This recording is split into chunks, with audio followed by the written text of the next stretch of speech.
अमेरिकी राष्ट्रपति Donald Trump ने भारत के साथ देश के कई हिस्सों को बड़ा झटका दिया है। डोनाल्ड ट्रंप ने रेसिप्रोकल टैरिफ का ऐलान किया। बता दें कि ट्रंप ने अलग अलग देशों के लिए रेसिप्रोकल टैरिफ की अलग अलग दरों की घोषणा की। इसके साथ ही भारत की बात करें तो ट्रंप ने भारत पर 26% का टैरिफ लगाया है। इसका मतलब अमेरिका अब भारत से 26% टैरिफ वसूलेगा। अमेरिकी राष्ट्रपति डोनाल्ड ट्रंप ने कहा कि भारत बहुत सख्त है। प्रधानमंत्री नरेंद्र मोदी अभी अमेरिका का दौरा करके गए और मेरे बहुत अच्छे दोस्त हैं, लेकिन आप हमारे साथ सही व्यवहार नहीं कर रहे हैं। भारत हमसे 52% शुल्क लेते हैं और हम उनसे लगभग कुछ भी नहीं लेते। कंबोडिया से आयातित वस्तुओं पर 49% और चीन से आयात होने वाले सामान पर 34% शुल्क लगाने का ऐलान किया गया और जवाबी करों की घोषणा करते हुए ट्रंप ने कहा कि हमारे देश अन्य देशों की तरफ से लूटा गया है। अमेरिका करदाताओं को 50 से अधिक सालों से ठगा जा रहा है, लेकिन अब ऐसा नहीं चलेगा।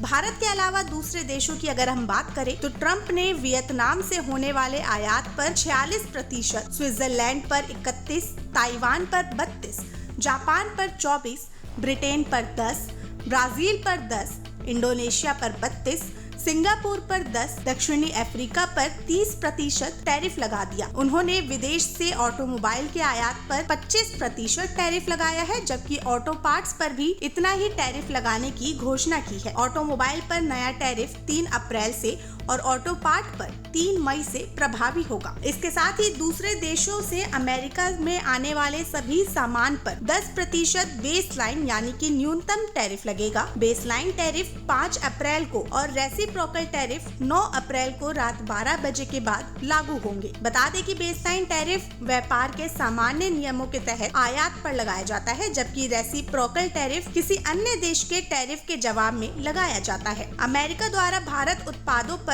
रेसिप्रोकल टैरिफ यानी जवाबी शुल्क लगाने से कृषि, फार्मा, रसायन, औषधि, चिकित्सकीय उपकरण, इलेक्ट्रिकल और मशीनरी के साथ कई प्रमुख क्षेत्र सामान प्रभावित हो सकते हैं।